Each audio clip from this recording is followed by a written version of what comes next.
실패를 은혜로 바꾸신 하나님이라는 제목을 가지고 함께 말씀을 나누도록 하겠습니다. 우리나라 출산율이 심각할 정도로 낮다라는 것은 많이 알고 계시죠. 근데 우리뿐 아니라 이미 전 세계가 우리나라를 걱정하고 있는 그런 수준입니다. 합계 출산율이 1970년만 하더라도 4.53명이었던 것이 2023년에는 0.72명까지 떨어졌어요. 굉장히 심각한 그런 상황인데요. 결혼한 부부가 아이를 낳아야 한다는 생각이 많이 사라진 상황에서 여성이 자녀를 낳을 수 없다라는 것이 개인에 따라서 차이는 있겠지만 사회적으로도 큰 압박을 느끼지 않는 그런 시대를 우리가 이제 살고 있습니다. 그래서 지금은 결혼한 여자가 아들을 낳는다는 것이 얼마나 중요하고 대단한 일인지 크게 피부에 와닿지 않습니다. 하지만 불과 몇십 년 전만 하더라도 그렇지 않았어요. 저희 어머니가 이제 시집 와서 저희 할머니 이제 밑에서 이제 시집살이를 좀 하셨는데요. 이제 다 지난 그런 옛날 이야기가 됐죠. 할머니도 돌아가셨고 다 옛날 얘기가 되었지만 예전에 저희 어머니가 이제 저에게 이제 이러시는 거예요. 상훈아, 네 할머니가 그때 어땠는지 아니? 그러면서 이제 시집살이 할 때 그 힘들었던 이야기들을 이제 저한테 이제 이야기하시는 겁니다. 그러면서 이제 그때 무슨 말씀을 하셨냐면 내가 너라도 낳았으니 망정이지. 이제 그런 얘기를 하시는 거예요. 이게 무슨 의미입니까? 옛날 어르신들 머릿속에 여자는 시집 오면 반드시 아들을 낳아야 한다라는 그런 생각을 강하게 가지고 있었는데 다행히 저희 어머니가 이제 시집 오시고 1년 후에 그래도 제가 저희 집에서 장손이에요. 장손인 저를 이렇게 출산하면서 그나마 낳았다라는 거예요. 너마저 내가 못 낳았다면, 네가 낳았는데 딸이었다면 그때 나는 죽음이었어. 이런 식의 뉘앙스였죠. 자, 불과 몇십 년 전의 시대적인 분위기가 이랬다면 아브람과 사라가 살았던 그 고대 시대에는 얼마나 더 심했을까요? 자, 사라의 마음속에도 우리에게도 아들이 하나 있으면 얼마나 좋을까? 아들이 하나 있으면 좋을 텐데 이런 마음이 왜 없었겠습니까? 사라에게도 굉장한 그런 압박이고 부담이었을 거예요. 자, 그래서 사라가 생각해낸 것이 무엇일까요? 우리 2절 말씀을 같이 한번 읽어보도록 하겠습니다. 사라가 아브라함에게 이르되 여호와께서 내 출산을 허락하지 아니하셨으니 원하건대 내 여종에게 들어가라. 내가 혹 그로 말미암아 자녀를 얻을까 하노라 하매 아브라함이 사라의 말을 들으니라. 자, 아브라함에게 사라가 자신의 몸종인 하갈을 첩으로 주면서 이 하갈로 하여금 자녀를 낳으라고 그렇게 제안한 거예요. 아브라함이 사라의 말을 들으니라. 그 제안, 사라가 아브라함에게 했던 그 제안을 오늘 말씀해 보니까 아브라함이 떡하니 받아들였어요. 언제부터 아브라함이 사라의 말을 이렇게 잘 들었는지는 잘 모르겠어요. 예전에 제가 설교했을 때 창세기 12장에서 이제 아브라함이 가나안 땅에 왔을 때 기근이 들었을 때 그들이 이제 하나님께 묻지 않고 애굽으로 가죠. 그때 애굽에서 아브라함이 자기가 혹 죽임을 당할까봐, 사라의 미모 때문에 죽임을 당할까봐 사라에게 뭐라고 합니까? 내가 사라야 하니까 당신은 내 누이라고 하시오. 그렇게 이제 일방적으로 사라에게 그렇게 이야기하지 않습니까? 또 나중에 이제 이삭을 바치러 이제 아브라함이 이제 모리아산으로 이제 가게 될 거예요. 그때도 사라에게 조금도 상의하지 않고 그냥 자기 마음대로 그냥 쭉 처리하는 그런 아브라함인데 어떻게 오늘 이 제안은 아브라함이 그냥 아주 그냥 일거에 이렇게 망설임 없이 그냥 넙죽 받아들이는 그런 모습을 보게 됩니다. 자, 그런데 사실 이런 일은 고대 사회에서는 굉장히 일반적인 일이었습니다. 이제 아브라함이 이제 자녀를 낳죠. 이삭을 낳고 또 이삭이 이제 야곱과 에서를 낳죠. 이 야곱 때에 야곱이 결혼을 하죠. 그 부인이 레아와 라헬이었어요. 이 두 자매였는데 자, 레아는 그 자식을 잘 낳았어요. 그래서 아들을 쭉 4명을 연달아서 낳았어요. 루벤, 시몬, 레위, 유다 해가지고 쭉 4명을 잘 낳았어요. 근데 라헬의 입장에서 자기는 아무리 애를 써도 아들이 안 생겨, 자식이 안 생기는 거예요. 그래서 이 라헬이 어떻게 합니까? 자기 몸종인 비라를 이 야곱에게 주어서 야곱의 그 자녀를 출산할 수 있도록 그렇게 하죠. 그래서 비라가 낳은 아들들이 단과 납달리입니다. 자, 이렇게 자신의 종이 낳은 아들은 주인인 라헬 자신의 아들이 되는 거예요. 자, 이와 같은 방법으로 사라도 아기를 낳고 싶어 했어요. 자, 남편의 나이는 벌써 85세. 또 사라 자신도 나이가 벌써 이제 75세가 된, 이제 점점 계속 이제 나이가 드는 그런 상황에서 자녀 없이 늙어가는 자신을 생각할 때 사라의 마음은 얼마나 답답했을까요? 굉장히 답답했을 거예요. 그 당시 사회에서는 일반적인 방법이었기 때문에 사라의 이런 제안은 전혀 문제가 없어 보입니다. 자, 아브라함의 입장에서도 보면 사라는 계속 아이를 낳지 못한 채 계속 늙어가고 있습니다. 그런데 하나님은 뭐라고 말씀하세요? 뭐 다메섹 그 나의 종 엘리에셀이 나의 후사가 되면 어떨까요? 뭐 그러면 절대 안 된다고 해요. 네 몸에서 난 너의 씨가 너의 후사, 너의 상속자가 될 것이다. 계속 그렇게 말씀하시는 그런 상황에서 지금 아브라함이 사라의 이 제안을 딱 들었을 때 혹하죠. 이게 뭐지? 하나님이 이렇게 해서라도 나에게 아들을 주시려나? 뭐 이런 기대를 할 수 있는 충분한 그런 상황이에요. 자, 그런데 감사하게도 또 어떤 일이 벌어집니까? 아브라함이 하갈과 이렇게 동침하자마자 바로 아이가 생긴 거예요. 자, 아브라함도 그렇고 사라도 그렇고 굉장히 기뻤을 거예요. 얼마나 기뻤겠습니까? 수십 년 동안 그들에게 없었던 그 아이가 생겼으니 굉장히 기뻤겠죠. 이제 우리에게도 드디어 아이가 생겼다. 내가 정말 지혜로운 결단을 한 거야. 내가 정말 지혜로운 방법을 제시한 거지. 뭐 이렇게 생각했을 거예요. 자, 그런데 그런 기쁨도 잠시 아브라함의 가정에 이렇게 소용돌이가 일어나기 시작했습니다. 4절 말씀을 보니까 그의 여주인을 멸시한지라. 그러니까 자기가 아이를 가졌다는 것을 알고는 주인인 사라를 이 하갈이 점점 이렇게 다르게 대하기 시작했어요. 태도가 달라진 거예요. 종인 주제에 사라를 멸시한 거예요. 주인인 사라를 멸시한 거예요. 여기 이제 멸시했다라는 것은 이제 가볍게 여겼다라는 거예요. 사라를 이제 별것 아닌 여자처럼 그렇게 여긴 거죠. 예를 들어서 사라가 하갈에게 하갈 아브라함에게 점심 좀 차려 드려야지 뭐 이렇게 이야기합니다. 아니, 제가 홀몸도 아닌데 그런 것까지 제가 해야 돼요? 형님이 좀 하시면 안 될까요? 뭐 형님? 이게 보자 하니까 그럼 아니 같은 남편을 섬기는데 형님이라고 하는 게 뭐가 좀 어때서요? 막 이렇게 뭐 이런 식으로 싸우지 않았을까? 자, 아이가 생겼다는 기쁨이 분노로 바뀌는 그런 순간이었습니다. 자, 드디어 참다 못한 이 사라가 이제 자신의 분노를 이제 폭발시켜요. 자, 어떻게 사라가 분노하는지 우리 5절 말씀 같이 한번 읽어보도록 하겠습니다. 사라가 아브라함에게 이르되 내가 받은 모욕은 당신이 받아야 옳도다. 내가 나의 여종을 당신의 품에 두었거늘 그가 자기의 임신함을 알고 나를 멸시하니 당신과 나 사이에 여호와께서 판단하시기를 원하노라. 사라가 그러는 거죠. 아브라함, 난 정말 억울해요. 내가 당신을 위해 몸종인 하갈을 당신에게 줬는데 저것이 임신했다고 날 이렇게 우습게 여기는데 당신이 맨날 저걸 싸고 돌면서 오냐 하니까 저렇게 기고만장해서 그러는 거 아니에요. 이럴 때 당신이 좀 처신을 좀 잘했어야 하는데 이게 뭐예요? 난 이제 더 이상 억울해서 못 참겠어요. 하나님께 저의 이 억울함을 좀 풀어달라고 제가 하나님께 따질 거예요. 그냥 뭐 화가 이제 나도 제대로 난 거죠. 갑자기 폭발해버린 사라 때문에 아마 아브라함도 굉장히 당황스러웠을 거예요. 만일 여러분이 그 아브라함이었다면 어떻게 대처했을 것 같습니까?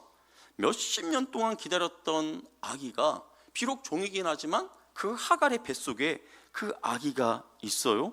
자, 그런데 이 상황에서 지금 사라가 막 이렇게 화를 내고 있다면 이 당시 살고 있던 보통 남자들이라면 어떻게 반응할 것 같습니까?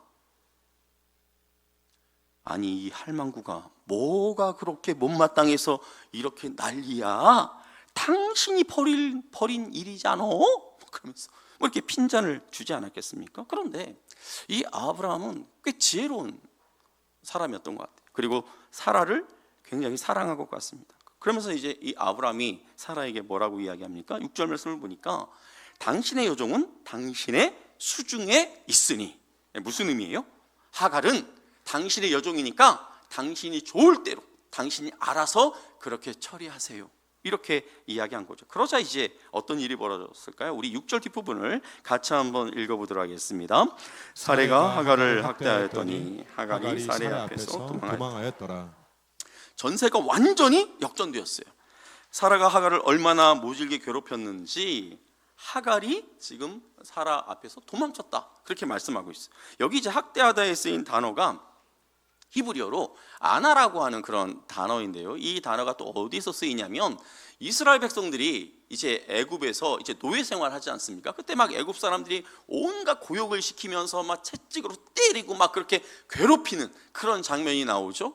그때 쓰인 단어가 바로 이 아나라고 하는 단어예요. 그러니까 사라가 하갈을 어떤 식으로 이렇게 괴롭혔는지 성경에는 구체적으로 나와 있진 않아요. 하지만 아마 이 아나라는 이 단어로 봤을 때 아마 사라가 이 하갈을 그냥 징글징글하게 그냥 괴롭혔던 것 같아요. 자, 보세요. 요즘에도 뭐 남편이나 막 시집 식구들이 막 힘들게 할 때 막 부인들이 막 이게 집을 뛰쳐나가는 경우들이 있지 않습니까? 나가는 경우가 있죠. 자, 그런데 그때 어떻게 합니까? 친정이 가까이 있을 때, 또 이제 갈만할 때, 또 이제 또 친정이 먼 경우에는 이런 같은 마을에 아니면 같은 도시에 뭐 친구가 나를 받아줄 그런 친구가 이렇게 살고 있을 때, 그럴 때 이제 집을 나가죠.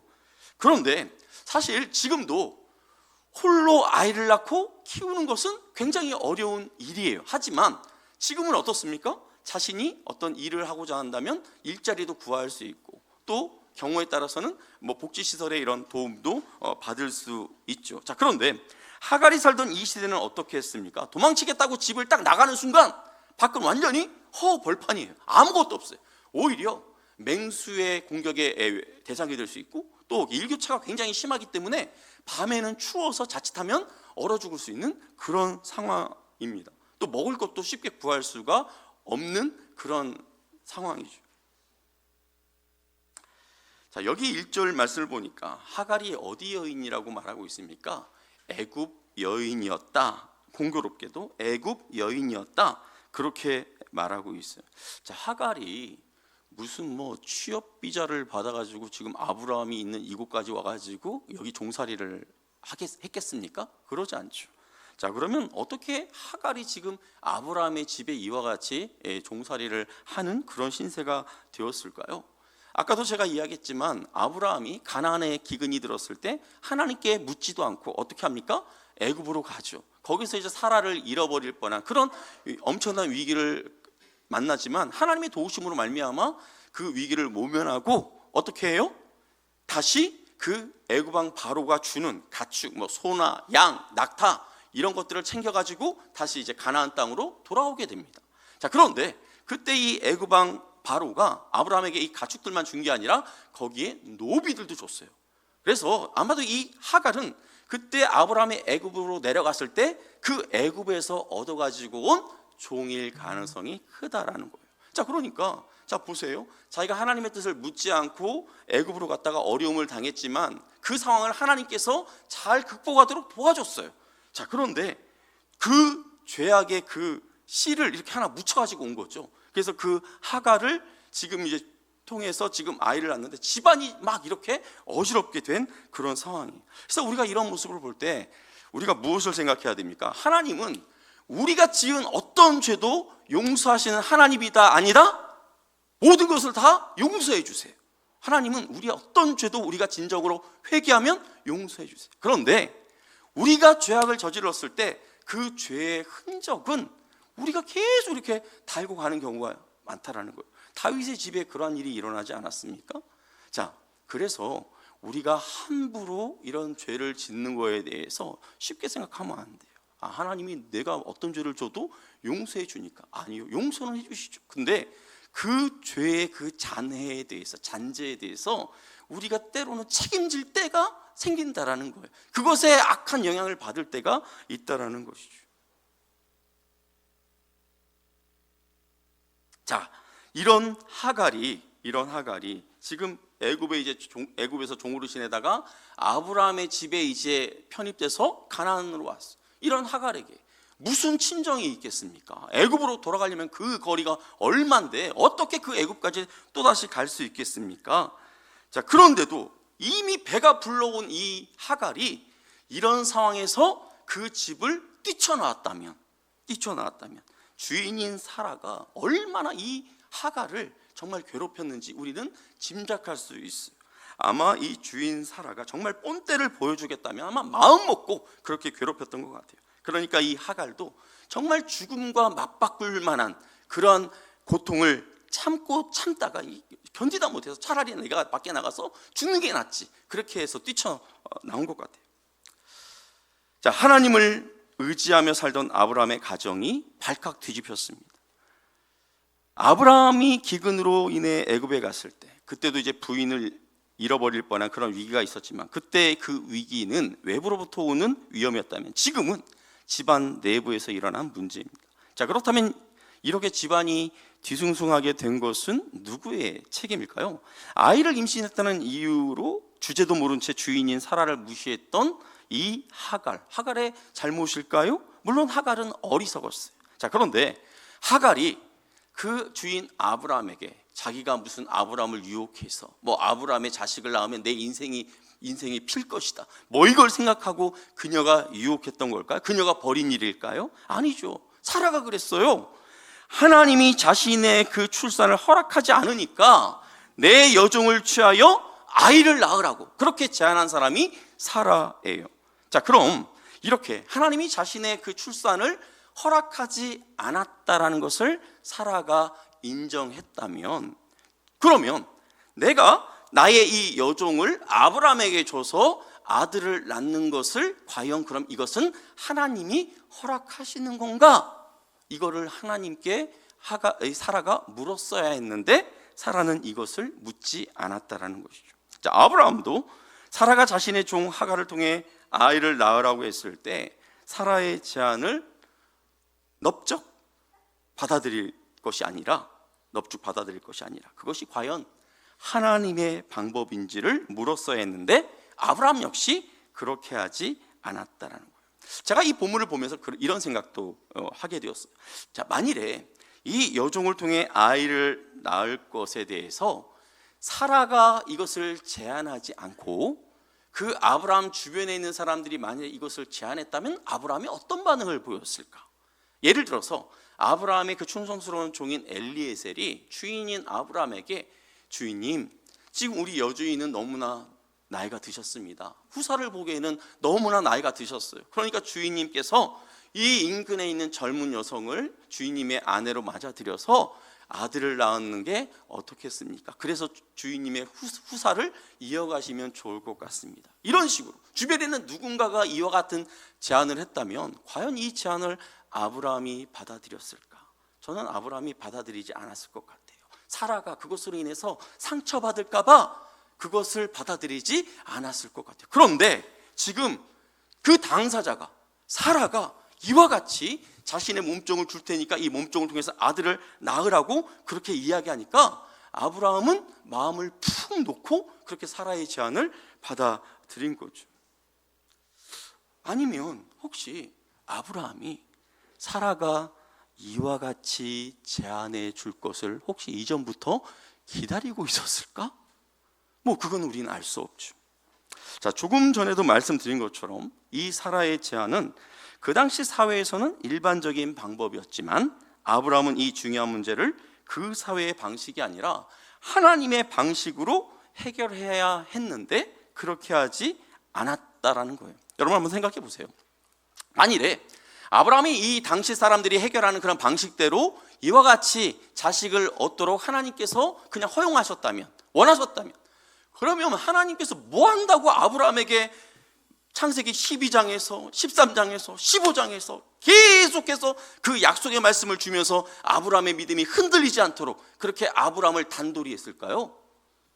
하나님은 아브라함이 그 당시 그냥 일반적인 방식으로 자식을 얻는 게 아니라 하나님만이 그에게 주실 수 있는 특별한 방법으로 자식을 얻기를 원했어요. 그런데 그것을 지금 아브라함이 잠시 잊어버리고 있는 거죠. 까먹고 있는 거죠. 그리고 사라가 제안한 대로 했는데 어떻게 됐습니까? 아이가 생겼어요. 그래, 이게 하나님의 뜻이었나 보네. 자, 이런 식으로 생각했을지도 몰라요. 그러나 여러분, 우리가 어떤 일들을 이렇게 계획하고 진행할 때 그 일이 내가 생각한 것처럼 잘 풀린다고 해서 그 모든 것들이 하나님의 뜻대로 이루어졌다라고 생각하면 착각이에요. 여러분 요나 선지자를 아시죠? 자, 요나 선지자가 어떻게 합니까? 하나님이 그에게 니느웨로 가라고 했는데 가기 싫으니까 다른 곳으로 가죠. 우리 요나서 1장 3절 말씀 같이 한번 읽어보도록 하겠습니다. 그러나 요나가 여호와의 얼굴을 피하려고 일어나 다시스로 도망하려 하여 욥바로 내려갔더니 마침 다시스로 가는 배를 만난지라. 여호와의 얼굴을 피하여 그들과 함께 다시스로 가려고 벳삭스를 주고 배에 올랐더라. 예, 요나가 대놓고 하나님의 명령을 어기고 다른 길로 가려고 욥바라고 하는 그런 항구로 가가지고 이제 다시스로 가는 그런 배를 타고자 했습니다. 자, 그런데 하나님께서 막으시려면 뭐 그 항구에 다시스로 가는 배가 뭐 이렇게 없다든지 아니면 뭐 배가 뭐 6개월간 뭐 수리 중이다라든지 막 그런 이런 게 현수막 같은 게 붙어 있어야 되는데 딱 요나가 욥바에 딱 갔는데 마침 다시스로 가는 배가 딱 있는 거예요.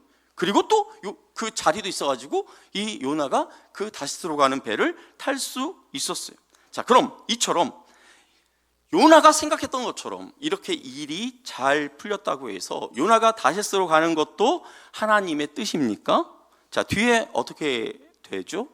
지금 요나의 이 행동이 하나님의 뜻이 아니라는 것을 보여주기 위해서 배가 그 요나가 탄 배가 바다 한가운데로 나갈 때까지 하나님께서 침묵하세요. 잠잠히 계세요. 그러다가 요나가 탄 배가 바다 한가운데 딱 갔을 때 막 풍랑을 막 일으키죠. 그래서 그 풍랑으로 배를 막 세차게 막 밀어붙이죠.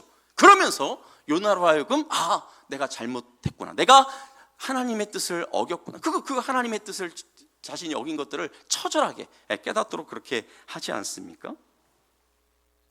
이처럼 사라의 제안대로 했더니 아기가 금방 생겼어. 이게 하나님의 뜻인 줄 알았는데 하나님은 이게 당신의 뜻이 아니었다라는 것을 어떻게 보여주세요? 조금 시간이 흐른 다음에 그 아브라함의 집에 이 소용돌이를 일으켜서 그건 내 뜻이 아니었어, 니들이 잘못 판단한 거였어, 그렇게 이제 알려주시는 거죠.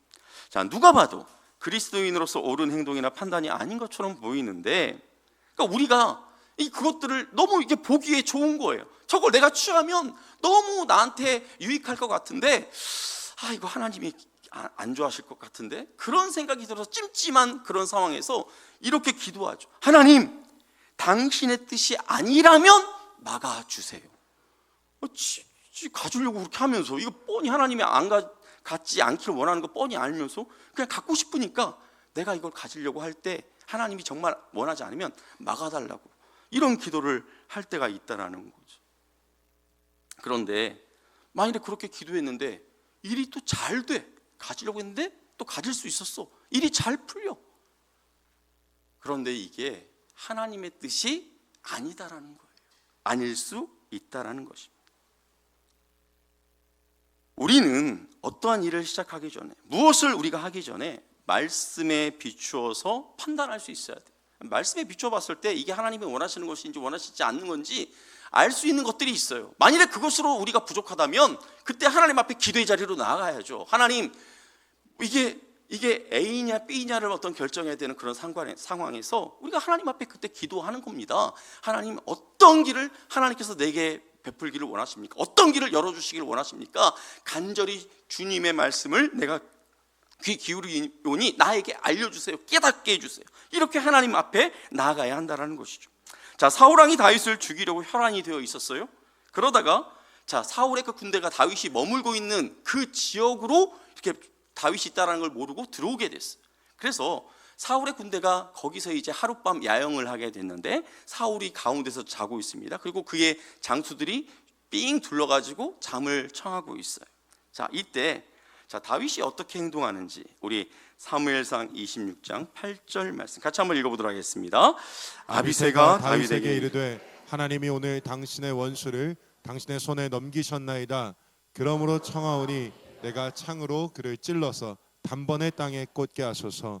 내가 그를 2번 찌를 것이 없으리이다 하니. 이건 누가 봐도 하나님이 다윗에게 주신 절호의 기회인 것처럼 보입니다.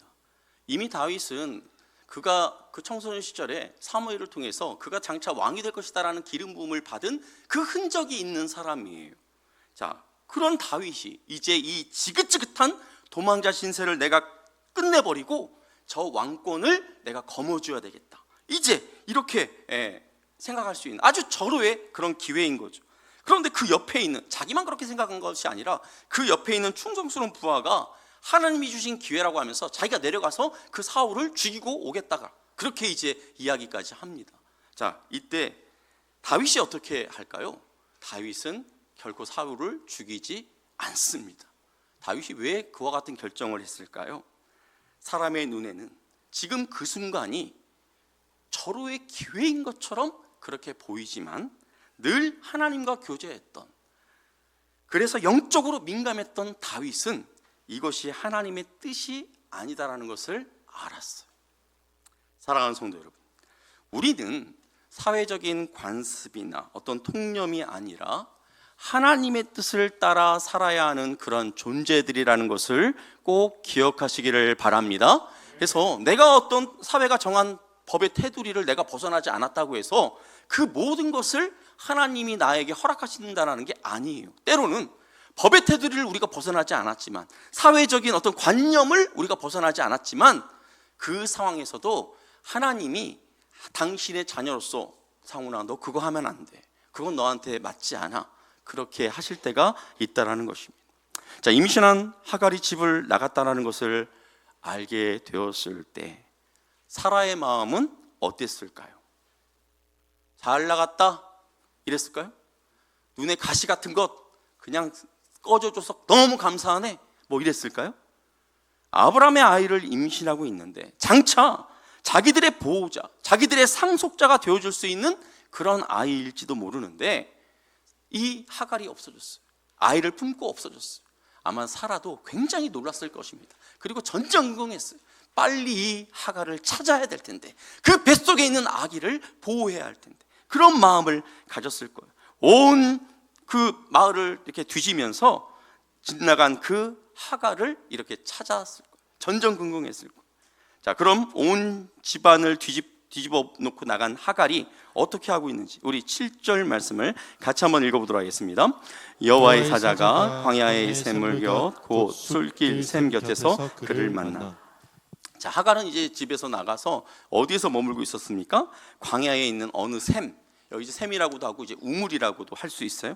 그 곁에서, 우물 곁에서 하갈이 쉬고 있었는데, 자, 여호와의 사자가 하갈을 찾아온 거예요. 성경에 보면 여호와의 사자라는 이런 표현이 종종 나와요. 우리가 잘 알고 있는 예수 그리스도는 신약 시대에만, 마리아를 통해서 그가 나신 이후에만 예수님이 존재하시는 걸까요? 예수님은 성삼위 하나님 중에 한 분이십니다. 그렇기 때문에 예수님은 성부 하나님, 성령 하나님과 더불어 창세 전부터, 영원 전부터 계신 하나님이셨다는 것을 믿으시기를 바랍니다. 자, 그 예수님은 우리가 보는 이 구약 성경에도 종종 나오실 때가 있어요. 성육신하기 이전의 그러한 예수님이 사람들이 볼 수 있는 그러한 모습으로 등장하시는 때가 있어요. 나중에 보면 이제 세 사람이 아브라함을 방문해요. 그리고 그 중에 두 천사가 소돔과 고모라로 가요. 그 중 나머지 한 분이 아브라함과 대화를 하죠. 저 소돔성의 의인이 50명이면 45명이면 40명이면 쭉쭉 얘기하잖아요. 그때 아브라함과 이야기했던 그분이 제2위격 하나님이신 예수 그리스도라는 거예요. 그리고 이스라엘 백성들이 여호수아의 그 지도하에 가나안 땅을 정복하려고 할 때 요단강 앞에 서 있습니다. 그들 앞에 여호와의 군대 장관이 떡하니 나타나요. 그때 여호수아가 그 앞에 엎드리죠. 이때 여호수아 앞에 등장한 여호와의 군대 장관, 이분 역시 제2위격이신 하나님이 인간들이 볼 수 있는 그런 모습으로 나타난 예수 그리스도라고 볼 수 있어요. 그리고 오늘 이 본문 속에서 지금 여호와의 사자라고 언급하고 있는데, 지금 이 여호와의 사자로 나오신 이분이 아브라함에게 했던 말 그대로 나중에 하는 것을 봐요. 아브라함이 축복했던, 하나님이 아브라함을 축복했던 대로 이 하갈을 축복하고 그렇게 축복해요. 그런 모습을 봤을 때 여기 등장하는 이 여호와의 사자 역시 2위격 하나님이신 예수 그리스도다, 그렇게 볼 수 있다라는 거예요. 자, 오늘 본문의 이 여호와의 사자, 성육신 이전의 예수님이 사람이 볼 수 있는 그러한 모습으로 나타나셔서 7절 말씀에 뭐라고 나와 있습니까? 그를 만나.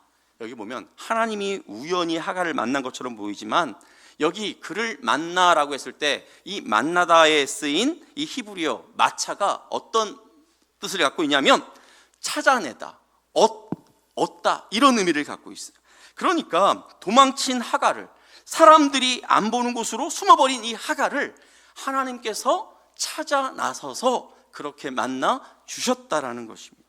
결국 하갈의 이야기를 다 들으신 하나님께서 이 하갈에게 뭐라고 말씀하십니까? 내 여주인에게로 돌아가라, 그리고 사라에게 복종하라, 그렇게 말하세요. 하갈의 입장에서는 굉장히 가혹한 그런 판단이 있죠. 하나님, 너무 하시는 것 아닙니까? 그곳은 사람이 살 곳이 못 돼요. 제 주인이 저를 죽이려고 안달하고 있어요. 그런데 어떻게 그 여주인에게 다시 들어가라고 합니까? 왜 우리 주인 편만 드세요? 어쩌면 하갈이 이와 같이 하소연하고 싶었을지 모르겠어요.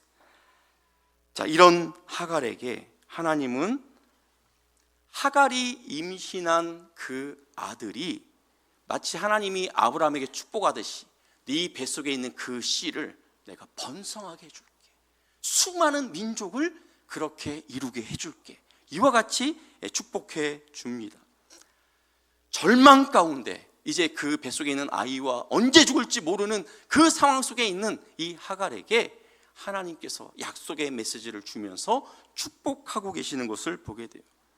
자, 그리고 또 이어서 이렇게 말씀하십니다. 11절 말씀을 같이 한번 읽어보도록 하겠습니다. 시작. 여호와의 사자가 또 그에게 이르되 내가 임신하였은즉 아들을 낳으리니 그 이름을 이스마엘이라 하라.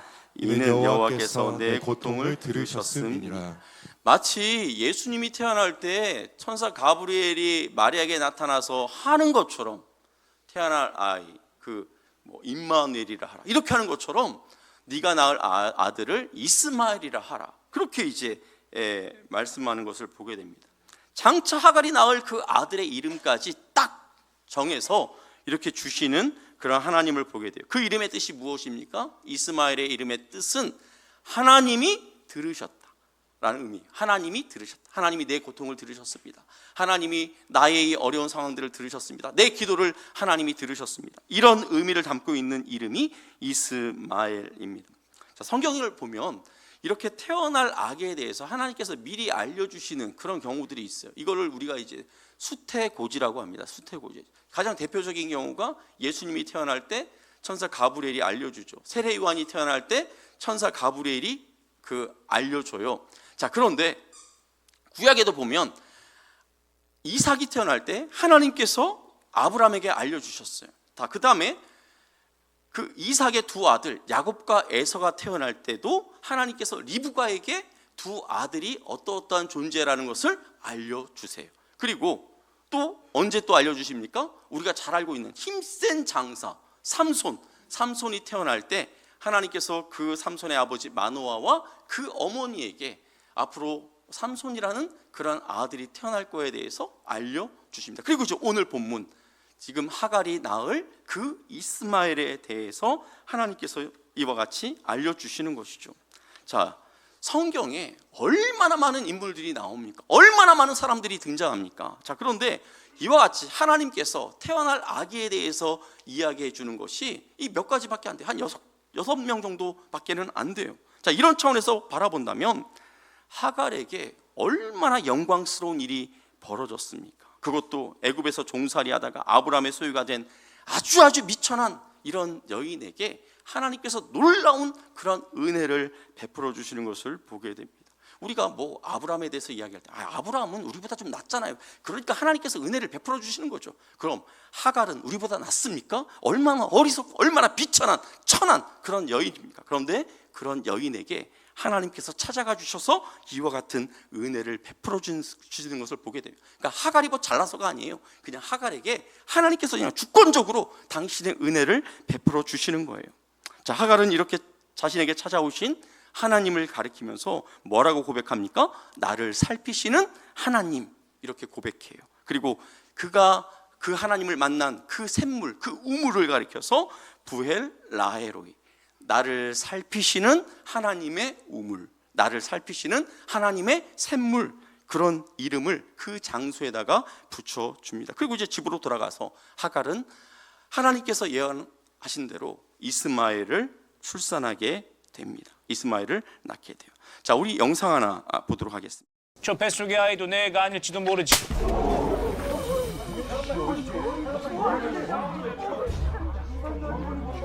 내 인연! 내 몸에 손을 댔느냐? 그래, 되었다. 여인을 겁탈한 것으로도 모자라 음해하고 모욕하고 또 다른 가해를 저지르고 있지 않느냐. 인연이 미쳤나? 뭐들 하느냐? 멈춰라! 좀 봐봐. 괜찮으시옵니까? 좀 봐봐.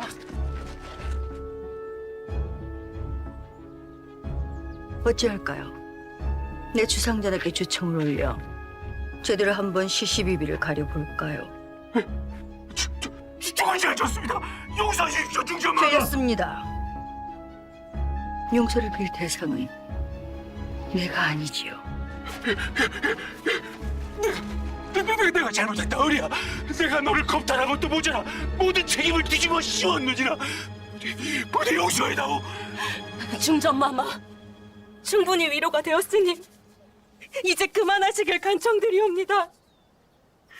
마마께서 떠나시면 인연의 삶은 더 가혹해질지도 모르옵니다. 내 이미 너의 인생에 끼어들었다.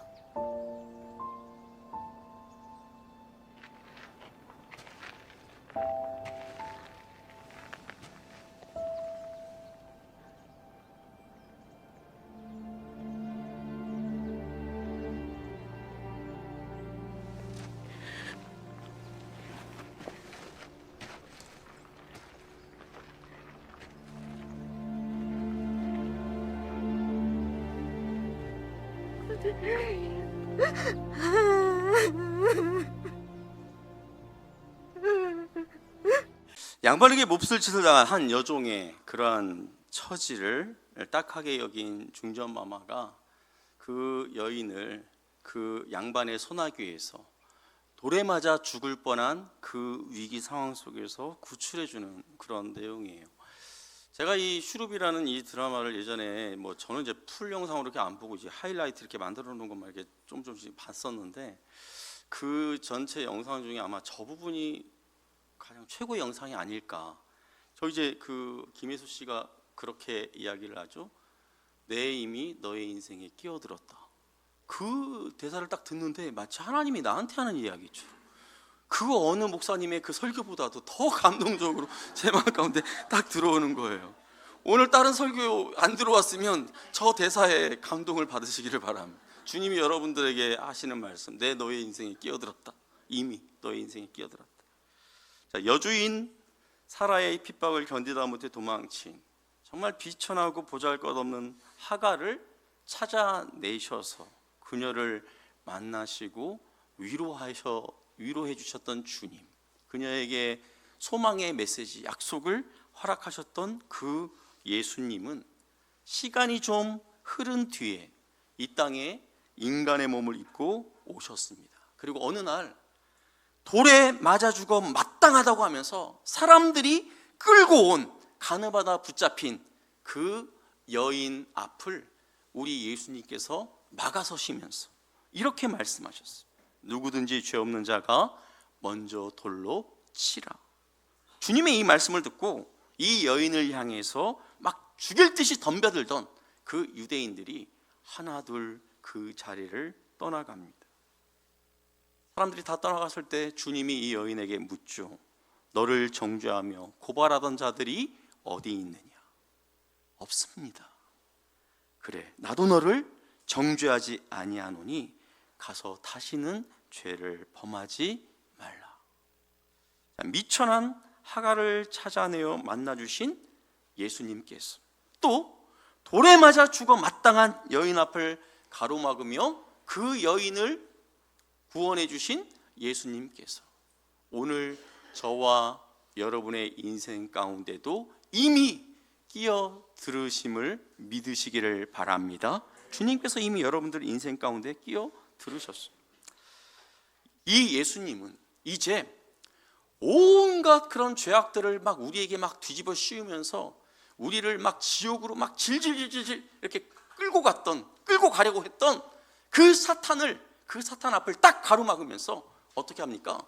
아까 저 김혜수 씨가 했던 것처럼, 저 중년마마가 했던 것처럼 그 사탄의 뺨을 쫙 올리면서 그 사탄을 완전히 바닥에 굴복시켜 버렸습니다. 예수님의 십자가의 그 죽음이, 예수님의 그 영광스러운 부활이 이 모든 것을 가능케 하심을 믿으시기를 바랍니다. 부활의 놀라운 능력을 경험한 바울 사도가 뭐라고 외치는지, 그 뜨거운 외침을 우리가 같이 한번 읽어봤으면 좋겠는데, 우리 고린도전서 15장에 있는 말씀 같이 한번 읽어보도록 하겠습니다. 우리 주 예수 그리스도로 말미암아 우리에게 승리를 주시는 하나님께 감사하노니, 그러므로 내 사랑하는 형제들아, 견실하며 흔들리지 말고 항상 주의 일에 더욱 힘쓰는 자들이 되라. 이는 너희 수고가 주 안에서 헛되지 않은 줄 알미라. 사랑하는 성도 여러분, 우리가 구원받은 존재들이지만, 구원받은 하나님의 자녀가 됐지만, 우리는 여전히 연약해서 넘어질 때가 있어요. 실수할 수 있습니다. 실패할 수 있습니다. 그러나 여러분, 절망하지는 마시기를 바랍니다. 십자가에서 우리를 위해 모든 죄값을 지불하신 예수 그리스도, 사망의 권세를 이기고 부활하신 우리 주님은 우리의 모든 실패를, 그 어떤 잘못도 역전시켜서 은혜로 바꾸실 수 있는 능력의 하나님이심을 믿으시기를 바랍니다. 그 주님께서 저와 여러분을 오늘도 지금도 안전하게 천국으로 인도하고 계심을 믿으시기를 바랍니다. 때로 우리의 인생이 마치 저 놀이동산에 T-익스프레스를 탄 것처럼 막 아찔한 그런 상황이 벌어질 때가 있어요. 하지만 주님의 안전바가 저와 여러분을 보호하고 계심을 믿고, 오늘도 담대하게 믿음으로 걸어가시는 우리 모두가 될 수 있기를 예수님의 이름으로 축복합니다. 아멘. 우리